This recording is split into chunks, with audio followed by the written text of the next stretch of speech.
Welcome to the Nerd Party.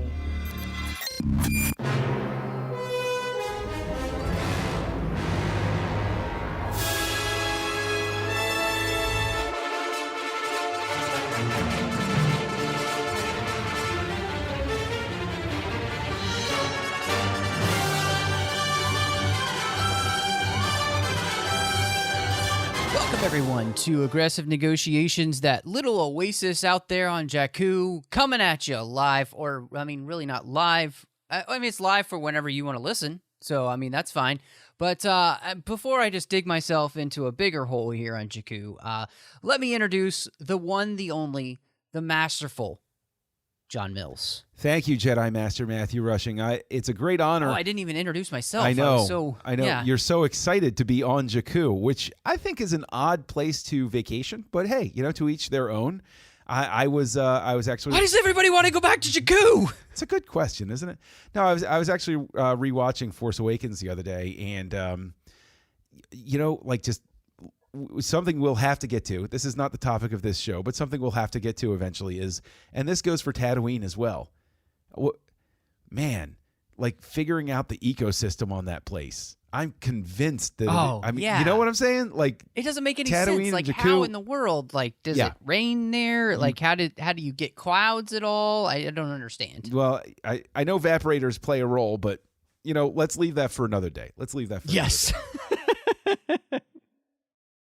Well, John, so something that I've been thinking about, and I want to correct an erroneous statement I feel like that we made a few weeks ago when we were talking about Rogue One.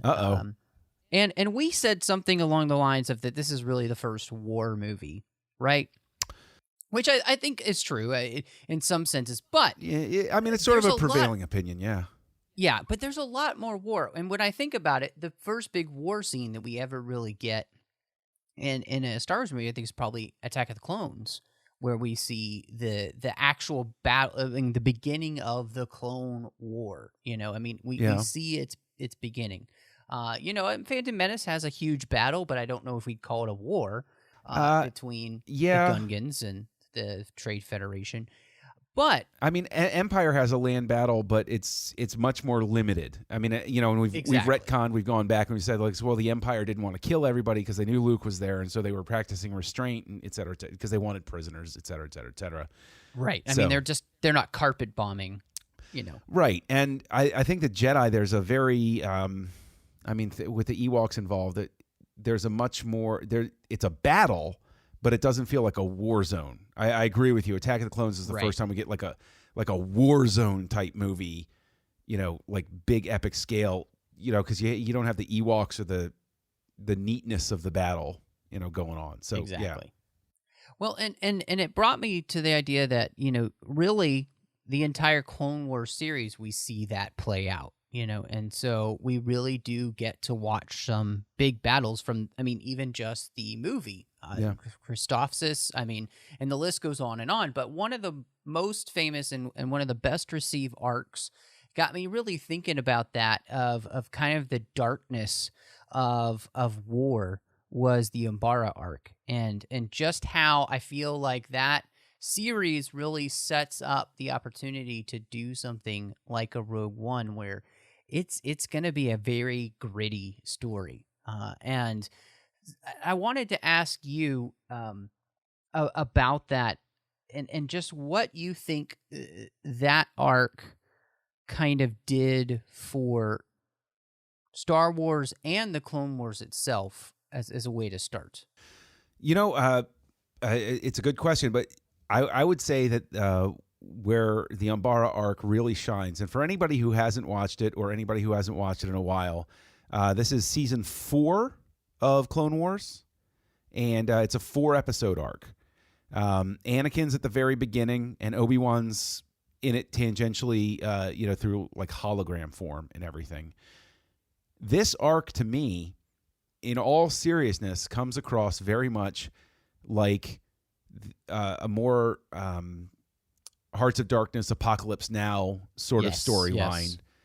It's working out the Vietnam themes in greater detail. Like, Vietnam very much played on Lucas's mind throughout the originals. You know, he makes allusions to the Vietnam War, specifically with the battle on Endor. You know, Yes. the nature-based citizens repel the invading force with greater technology and all of that sort of stuff. And it's very much something that dominates Lucas's thinking with a lot of the metaphor that he uses.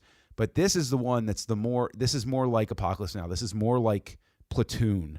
This is more like or Hamburger Hill. This is more like the Vietnam movies that I grew up with that, you know, in the 80s were really working out that death in the jungle sort of feeling. And, you know, I mean, it is a jungle on Umbara. It's just one that's very different. I mean, it's such a creative arc, but I really do think that this one stands out because it is that Apocalypse Now storyline that has sort of been simmering under the surface the whole time. Yeah, you know, one of the things that was standing out to me as I was rewatching it and thought process for coming in and talking about tonight was the way in which it feels like not just a turning point for the Clone Wars, but for I don't know, even Star Wars in general, where it was not afraid to dive into the darkest depths of you know, war and the destruction, slowly the corruption of the Jedi, the pitting of, you know, these made soldiers against enemies for the benefit of wagging the dog. I mean, it's just everything about the war comes to a nasty light in this arc. And I mean, I was just watching it again and I'm thinking to myself, wow, this is being done for a quote unquote kid show. But I mean, it's as dark and gritty as anything you've ever seen in any of the films that you mentioned. I mean, it's legitimately pulling scenes and things from all of that. And there's some fun bits in there, but for the most part, I mean, it's depressing as all get out. It is. And what it's is depressing as Krell. You know what, we'll get to Krell. But one of the things that I really enjoy about this arc is it really fulfills the promise. And, you know, there's several arcs like this. I'm not saying it's necessarily unique in this, but it really fulfills the promise, almost the mission statement that Lucas gave about the series when it first went, where he said he wanted to deal more with the stories outside of the Jedi, the more world building, if you will, sort of stories, more stories about the clones. We get arcs like this every so often that are with that mission statement, but this one really grabs that with both hands and goes totally for it. And something else that jumps out to me about it is there was a book I read many years ago called People of the Lie by M. Scott Peck.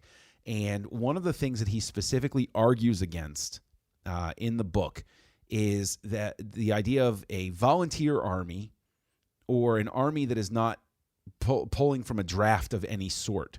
And his argument went, if you have an army that is considered a separate entity from the average citizen, the average citizen is going to be able to keep the horrors of war at arm's length, and the people who are in power in government are going to be able to use that army for their own purposes, even to the detriment of the citizens they're supposedly protecting.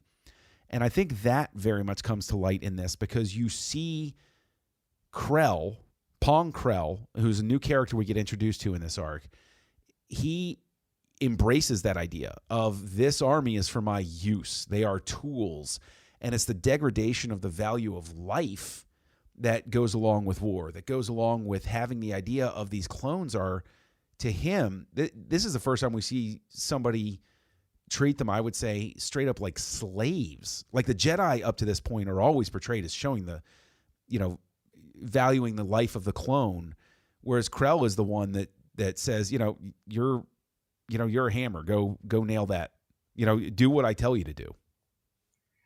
No, absolutely. And one of the things I think is genius about the arc, it's 4 episodes, and the way in which the first episode starts is it gives you Anakin doing what Anakin does all the time. He's leading his men, but at the same time, he's right there in the front lines with them, and if one of them has an idea that's better than his, he listens and they do that idea.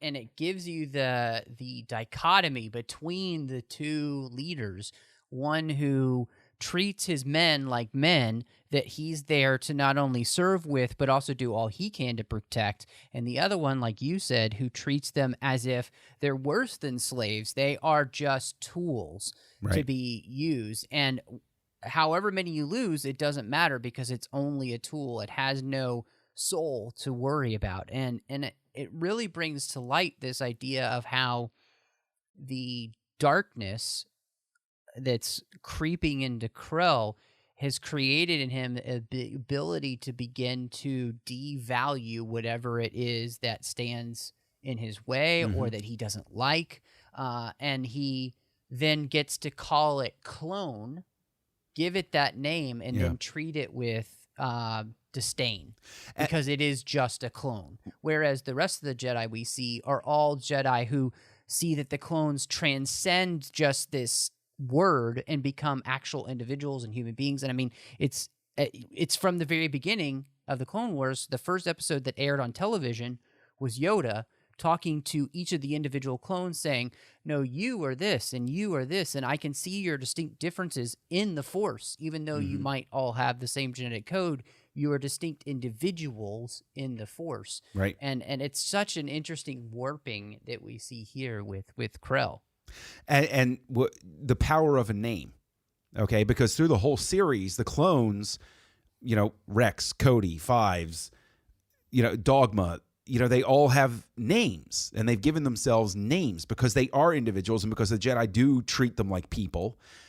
And Krell calls them clone, or he forces them to refer to themselves by their number. CT number. Yeah, their CT number, which is no different than a droid. To him, they're just meat machines.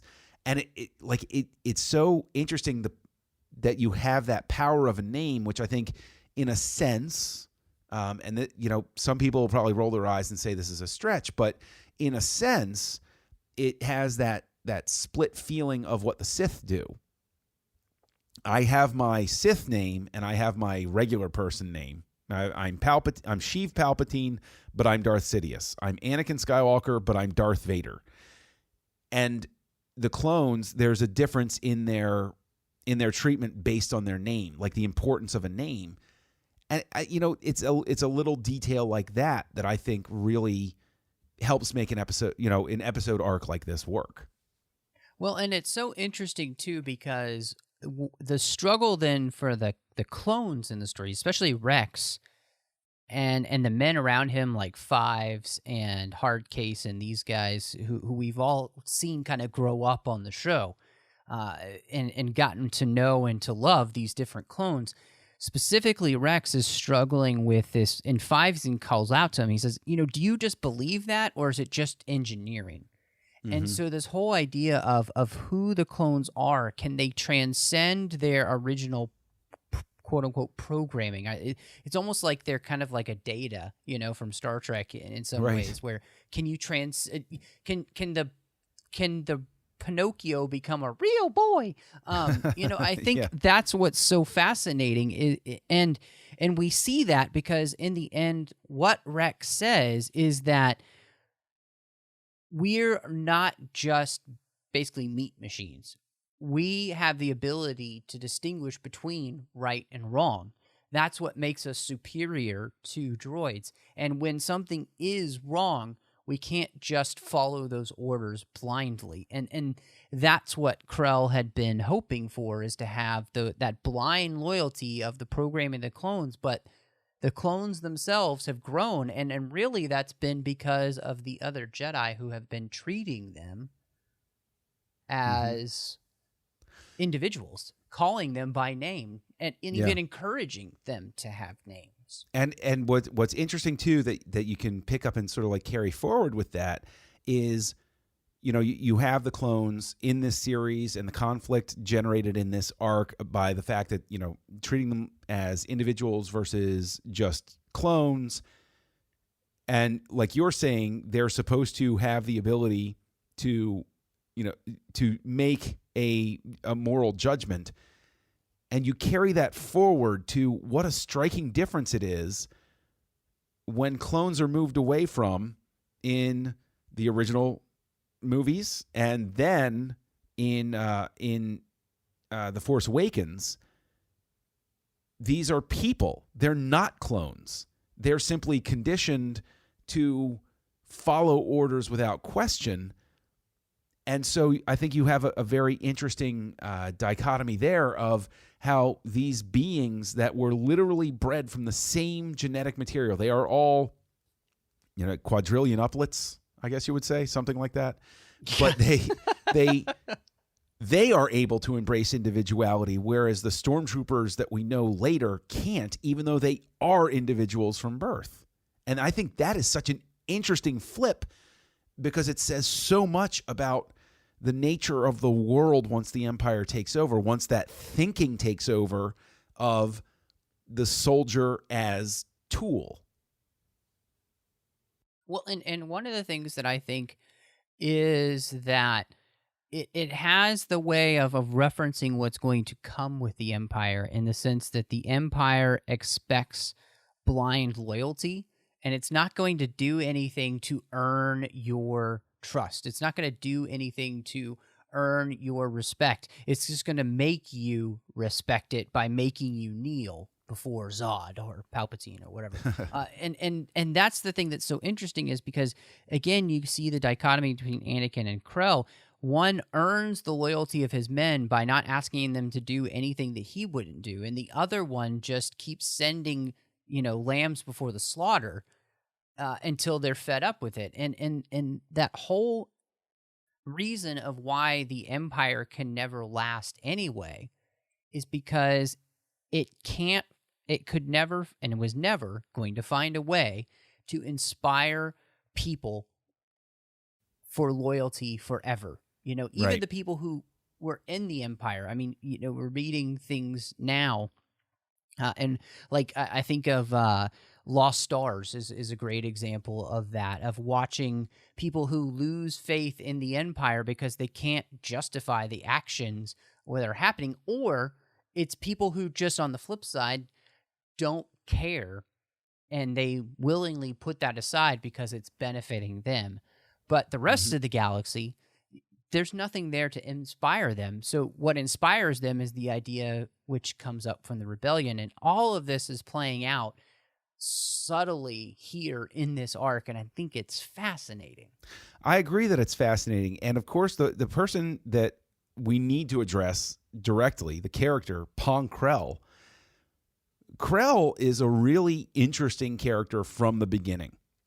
And they do a really good job of having him seem like a jerk, and then, a fair but stern jerk.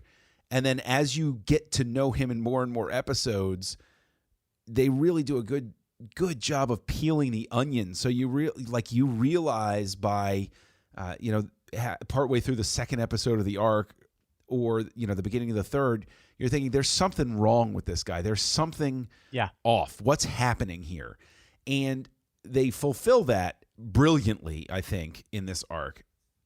Apologies if this is spoiling anything for anybody, but I'm willing to bet that anybody listening to us has probably watched this arc by now.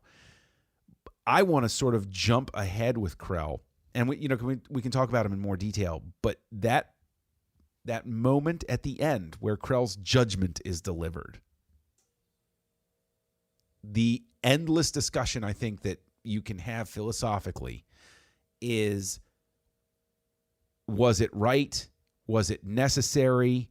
Does it being necessary make it right?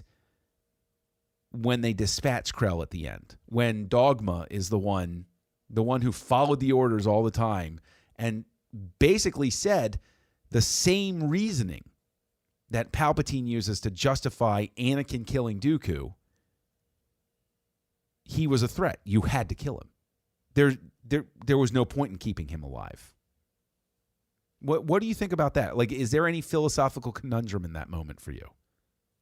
It's an interesting place to be, because one, we've got our first reference and first visual of clones turning against a Jedi, and yet this is actually a Jedi who has committed treason and therefore they are actually doing what they should do, which is to take him into custody and try to turn him in. The question of whether or not they kill him so that if the Umbarans overrun this base, that he doesn't fall into their hands and then give them all the information that he has, is a moral dilemma, and one to which I'm not sure there is a sufficiently good answer to, because I think it's a gray area, and I think you can make arguments on both sides that are legitimate.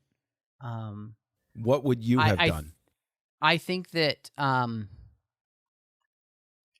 might have taken the chance that you would wait until he could be served up for Jedi justice, which I'm sure would be swift as well when they realize what happens. What was interesting is I wish that there had been some kind of follow-up to this somewhere, in a mention somewhere with Yoda and maybe Mace and Obi-Wan or something, talking about, seeing Jedi get closer and closer to the dark side, and referencing Krell would have been interesting. I just wish there had been something in there, because this is such a big moment in the Clone Wars series of watching a Jedi be tempted by the dark side and being like, screw all you mothers, I'm joining, the side that's actually going to win. I'm going to become Dooku's new apprentice. It's fascinating. I don't know. What would you choose, John? I would like to tell myself that I would stay my hand and pursue the course of justice. But in that situation, the enemy's knocking on the door. If they get a hold of him, and this isn't just a clone that they've captured. This is four-armed Jedi who is obviously, he's killed a ton of clones, both with his strategies on purpose and by his own hand. He's clearly stated, as soon as they come and get me, I'm turning y'all in, and the whole war is going to turn because I'm going to be the one to tell Dooku everything. For me, there's an argument, and I wind up falling on the side of you gotta do it. Like, you're either going to, because of his stated decision, you're either going to have to kill him later or kill him now. And if you kill him now, you limit the damage that he inflicts later. Now, as a moral person, the person who was raised with the teachings that I don't want to answer that way. I'm not saying it's right, but I could very clearly see myself standing there and saying, it's either now or later. It's going to be one of those two times. Well, and the interesting thing there, too, is that it somewhat is a question that gets asked by the clones themselves on whether they should break orders and do what they know is right. That's another moral conundrum to which they find themselves in. Do you respect the chain of command, and do what's wrong, or do you follow what's moral and right and do that? And they have to ask that question. And so here I think it's very interesting, because the question being asked isn't just moral, but it's also tactical. It's also so much bigger than just what's the right thing to do. The right thing is influenced by so many more factors than if, you caught a murderer and... Right. In a different situation, 100% of the time, I say he's in jail, he's neutralized, we let justice take its course here. In this specific instance, I don't see a way around it. I just don't. And, maybe that's a failing of my own vision. I don't know. But to follow up on a thought that you mentioned earlier, this is a cartoon, this is a kids show. One of the things I love about this show, about it being an animated show, about it being targeted toward children, is I've often subscribed to what I call the Beowulf theory. When people say, kids can't handle that, Beowulf used to be a bedtime story, okay? And the whole story, the whole arc of that. I mean, essentially, I mean, he beats Grendel to death with his own torn off arm, and then he like kills his mom. Like, there's a thing there. Like kids can withstand it, and a show like this, it is animated. It does ask this tough question. I want kids. Maybe not. I mean, like a 3-year-old isn't going to watch this, but I want kids to be challenged like this. I want those thoughts early in them because they have to be able to start formulating their thoughts as they get, closer and closer to maturity. I mean, I think this arc is a tremendous teaching tool in a lot of ways for kids to say, okay, look at all of these difficult situations. What do you dislike? What do you like? What is right? What is wrong? And I think it can spur a lot of interesting conversations with parents. No, and I absolutely agree with that. I think it's one of those things that, if you're a good parent, you're sitting down and you're watching this with your kid, and then you get to turn around and be like, okay, well, let's talk about right. You're absolutely right. Stories are meant to be, or at least they used to be, meant to be helpful teaching devices for all of us, and from youngest to oldest. And I think Star Wars is definitely within that mold. George has always had things to say about the world and about existence and all of this stuff. And I think the message here is that there are times, obviously, when things do get muddled. It's not always easy to find the right way to do things. And what's really interesting to me is to watch and see that, these clones have been watching Anakin Skywalker, for all these years now.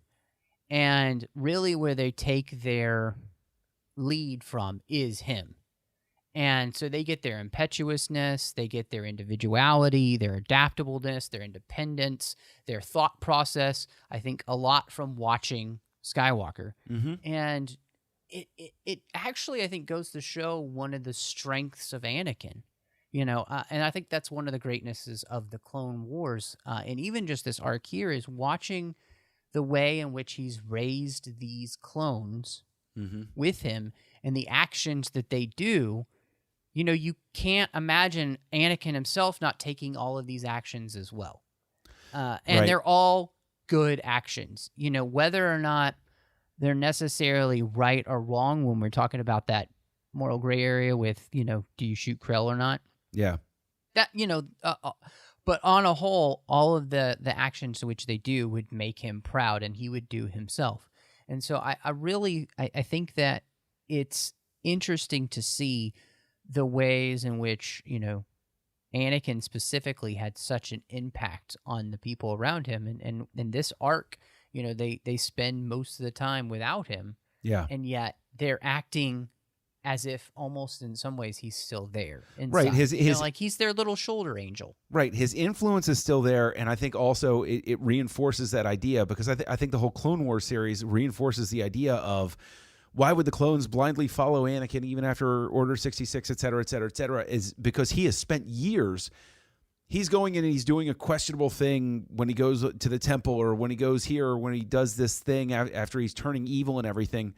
He's built up all of this goodwill with the clones where when he shows up and he says, we got to go do this, the clones that are marching in with him are like, well, yeah, I mean, we fought by this guy's side for years. In a sense, you see Palpatine leveraging the trust that Anakin has legitimately earned to his own advantage. That's why Anakin is such a good lever for flipping things over. But one of the things I also want to talk about with this episode is, not this episode, this arc, is the concept behind it is so unrestrainedly beautiful, from the design of the planet to the technology that they take over, like down to, the way that the holograms work. The design of everything is just absolutely breathtaking. And I think that there is the direction through the whole arc is great. But one episode I want to call out in particular is the one directed by Walter Murch. the general, which is such a dizzying wall of sound and vision experience. It actually jumps out, I think, from the rest of the arc because the camera movement is different, the sound treatment is different, and it's the one that is the most disorienting. And it does such a good job of communicating to somebody who's never been in a fight. I've never gone to war, but I feel like after I've watched that episode that I've got an idea. I don't feel like I've gone through it. That would be reductive of anybody who has. But I feel like I can understand a little bit better how confusing and how disorienting it is to be in that situation. And I think that I just me being me and, all that, like doing Great Shot Kid with Mike and everything. Like I look at that episode and I look at the directorial choices and the editing choices and the sound choices that are made. And he was such the right guy to choose for that, because it is, even outside of you can literally pluck that episode out of the rest of the arc and just watch it on its own. And it's so successful on so many levels. I just felt the need to call that out. No, I was actually thinking the same thing as you, because we had been talking, a few weeks ago about this whole idea, because we were talking about Walter Murch in regards to a book you were reading, and then you were like, oh, and he directed that episode, and so we started talking about the whole thing. And I was noticing too that he did some things that you don't see a lot in the Clone Wars, where you get the super close up of the face. Yes. So you got a really super close up of Krell's face, and then you had one of the clone, and you saw all the detail on the helmet, because the camera is just so close, and it was jarring and wonderful, and you're absolutely right that the design work here is just outstanding. It's as if the Clone Wars team was given license by George. I want you to create some of the craziest things we've ever seen in Star Wars, but it'll make sense on a planet that, we always have these planets where it's all one thing, a forest or desert or whatever. This one being all shrouded in darkness gave you the opportunity to create this luminescent world with these weird creatures and weird people and their weird centipede like tanks.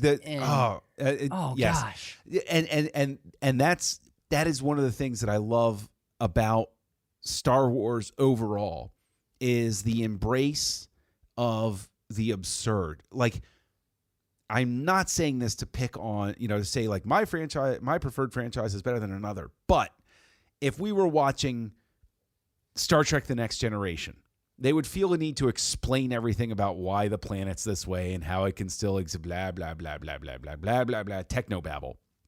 Whereas this show and everything about Star Wars, it's just, why is it shrouded in darkness? Thematically it works. Okay, cool.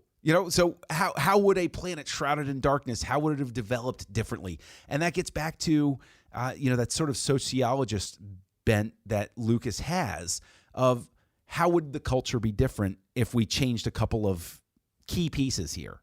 And I think it's also, because you mentioned the centipede tank, it's so cool. It's like a dark mirror of Kashyyyk, where all of the technology seems to be one with nature.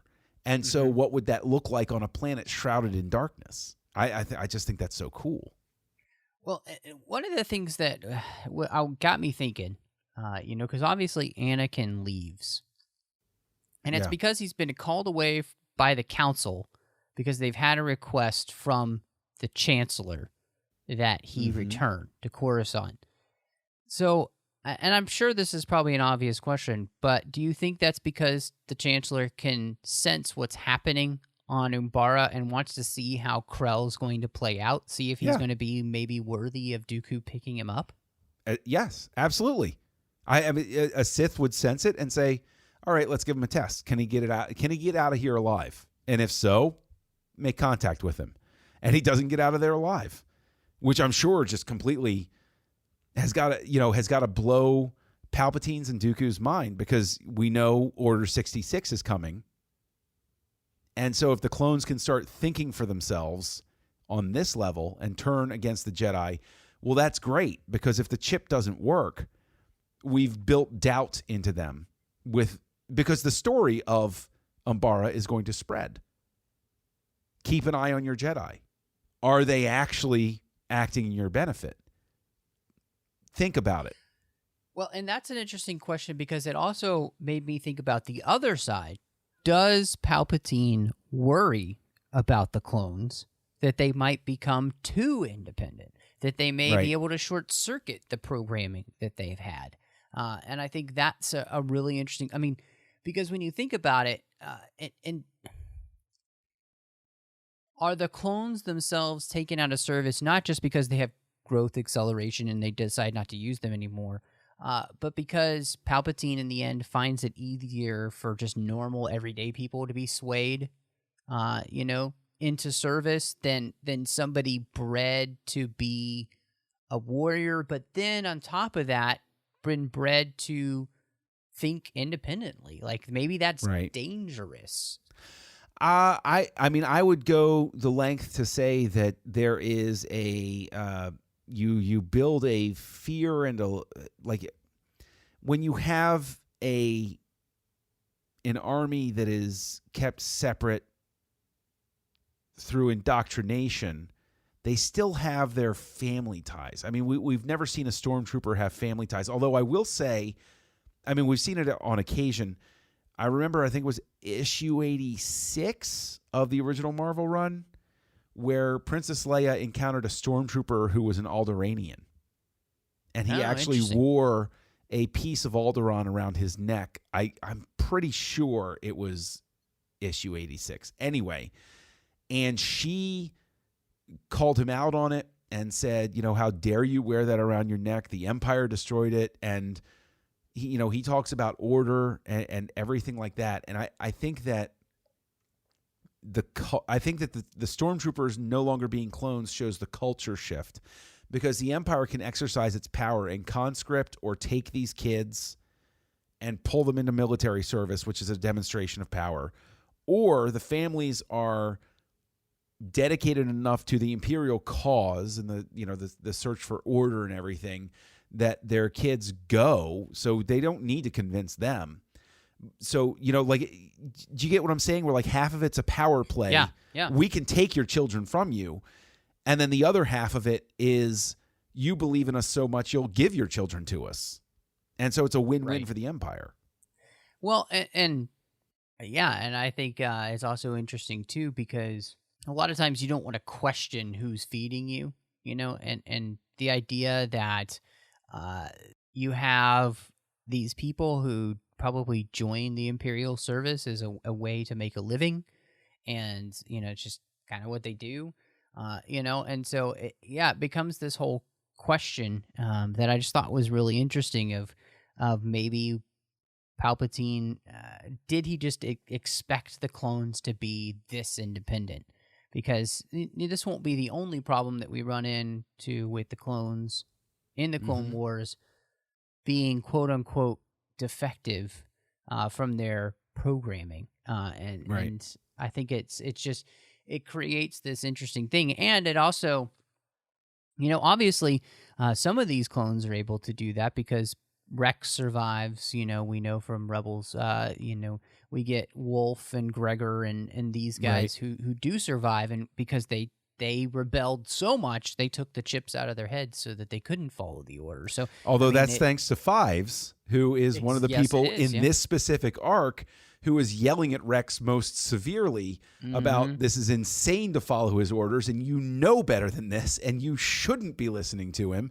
Right. And I mean, how crazy is it that this show, that when it first was debuting, our love for the Clone Wars series is well documented, and I know we keep, we've come back to this point, in terms of kids watching this show and everything, but how crazy is it that a show that the general consensus was, oh well, okay, this is just a show that's going to take place.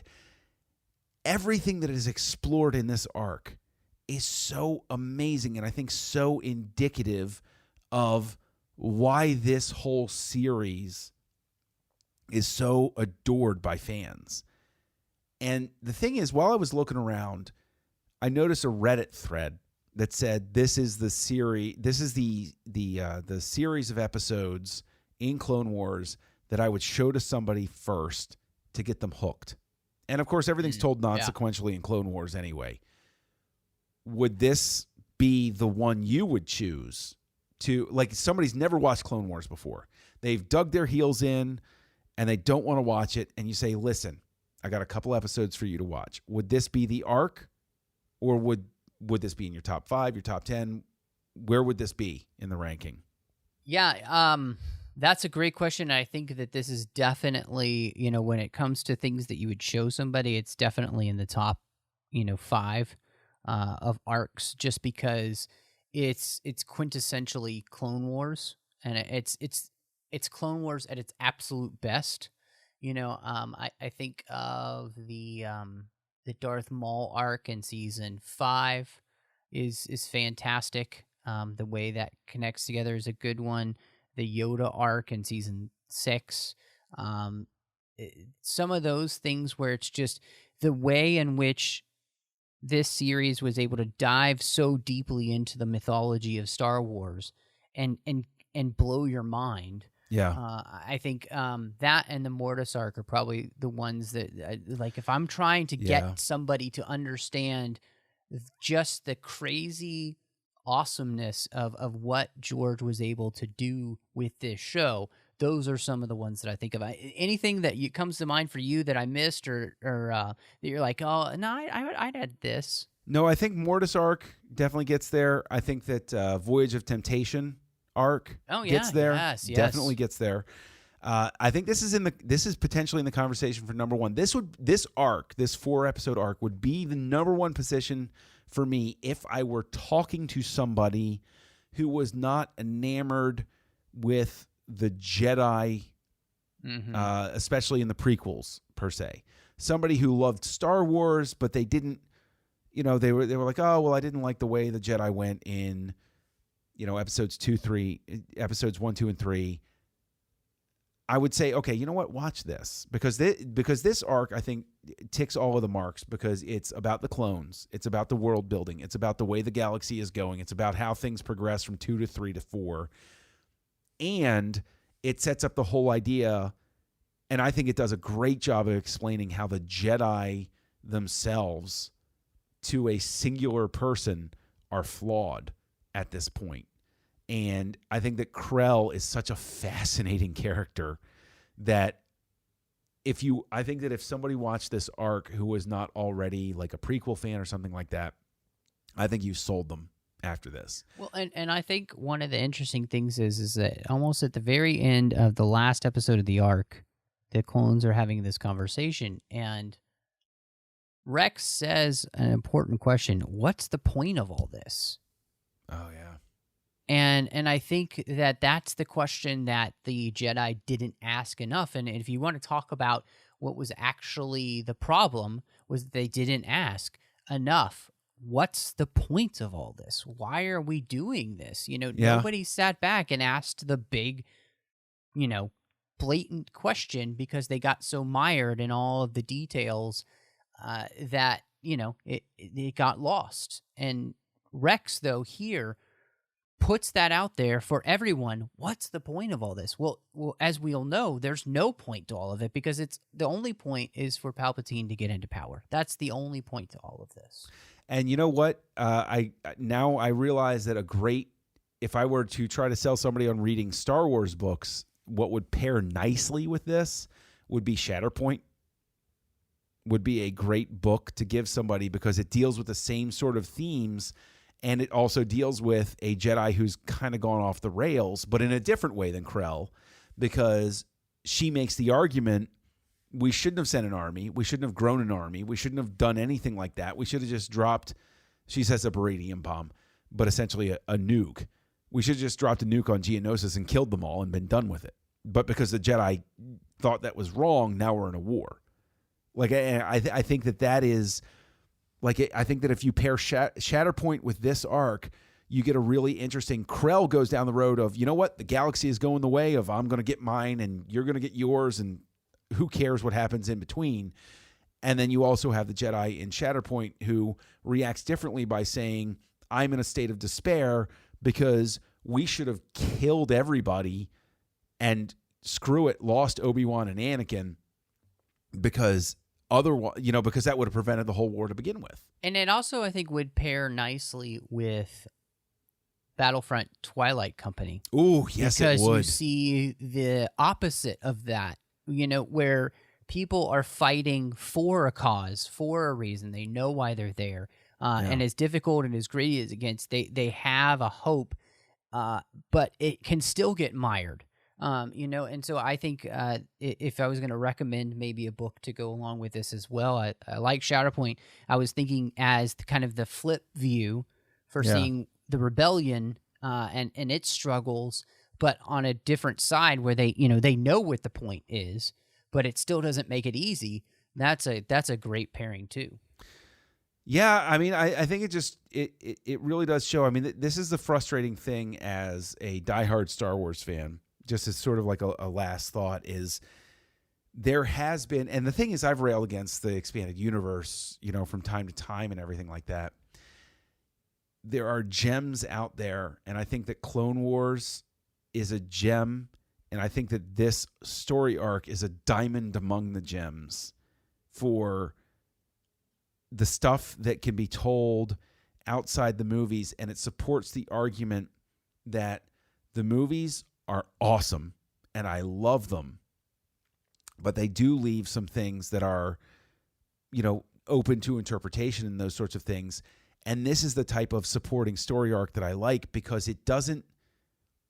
There's nothing about the Krell story arc that is vital to understanding episodes 1 through 7 or Rogue One, but it still adds a great deal of weight to what we've seen, because the questions it asks are corollaries to the main themes that we've been exploring. I think this is what has made, as much as I like Rebels, it's never been able to surpass the Clone Wars, and that's because of the arc story structure that we got here.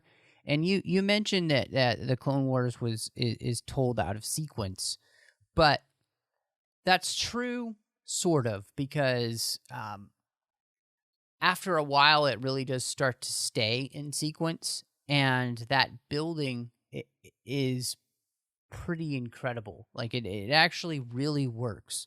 And the cool thing about the Clone Wars is you can watch it out of sequence, and it works. You can watch it in sequence, and it works together beautifully. And so I think that's an incredible thing about it. But for the most part, I think there are probably a few arcs on one hand that I can count that I'd be like, you could never watch those in the Clone Wars and be fine. But the rest of it, I think you'd get something from. I wish that Rebels would pick up more of this type of story structure. Agree. And it's interesting to me that even though with the arc nature of the Clone Wars, there still was a serialized feel to it. You could, if you do watch it all in order, you can see how each puzzle piece fits together. And that's really cool.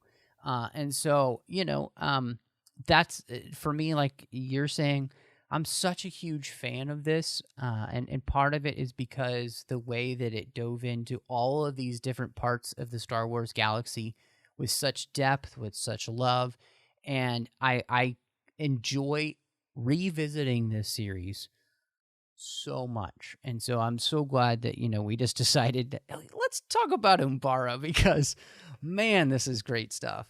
Yes, I agree. And this will not be the last arc that we visit from the Clone Wars. We can promise you that, especially as they start to pair even more nicely with some of the things that we'll be getting, upcoming. I mean, we've still got more Star Wars movies on the way, and potentially another animation project that they're announcing as of the recording of this. So, yeah, I think that Clone Wars is such a rich depository of just excellent writing and excellent world building with Star Wars. This will definitely be just one of many trips back to that part of the timeline. Yeah, I can't wait, man. Well, I was thinking, if anybody would like to share about what they're thinking and feeling about the Clone Wars, what we talked about here, anything else that, or any of our shows, make sure you hit us up on Facebook. It's a great place to go. Facebook.com/The Nerd Party. We post all of our shows there, so it's a great way to interact with John and I about the episodes. You can also hit us up on Twitter. We love chatting with people there. We're at the Jedi Masters. That is just our show account. And then, of course, the Nerd Party at Join Nerd Party. Either way, you can interact with John and I. And if you'd like, if you want to write us an email because you've got some thoughts and it's just too copious for, maybe even Facebook, you can go to thenerdparty.com/contact, choose aggressive negotiations, and that'll come to John and I, and we'll get to interact with you that way as well. So there's so many different places that you can interact with us. We love getting your feedback. And honestly, John, I'd say also one of the best, if you love the show and you want to help it grow, is maybe hit us up on iTunes with a star rating and review. That would be fantastic. We would appreciate it. We've gotten some great reviews up to this point. We do this for love, not money. And we love hearing from you that you're enjoying this. I mean, it makes it all worthwhile 100% of the time. We'll keep doing it. You'll keep listening, but we would love to hear from you for certain. Matt, where can people reach you online? Yeah, you could find me on Twitter at MattRushing02. I'm also on Instagram if you do that, mrushing. You can find me on the Trek FM network doing a few shows. The Orb with Chris Jones. We're talking about Deep Space Nine. And then I'm doing the General Geek Show over there, the 602 Club. We're talking about all of the fandoms we love. That does include Star Wars. You can also find Star Wars, the 602 Club collection. All of those are on iTunes. So make sure you check those out and subscribe. Here in the network, I'm doing another show with my good friend Drea Kaufman. And we've been walking through each and every chapter of Harry Potter.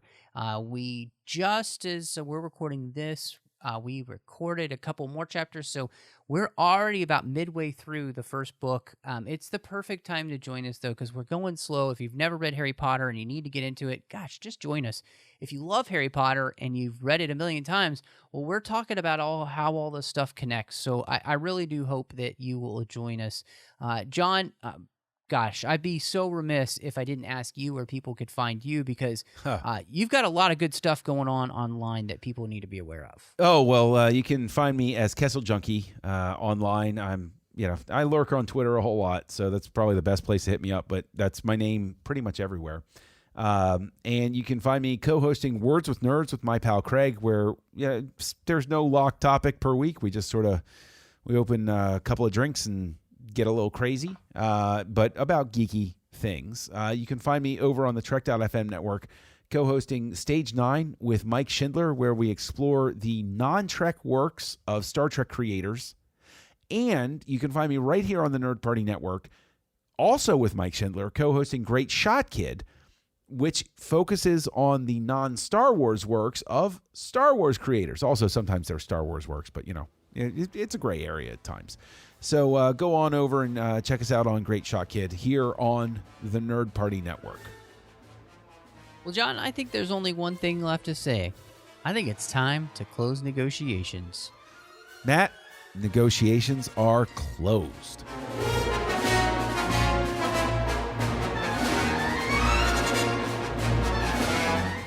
Join the revolution. Join the Nerd Party.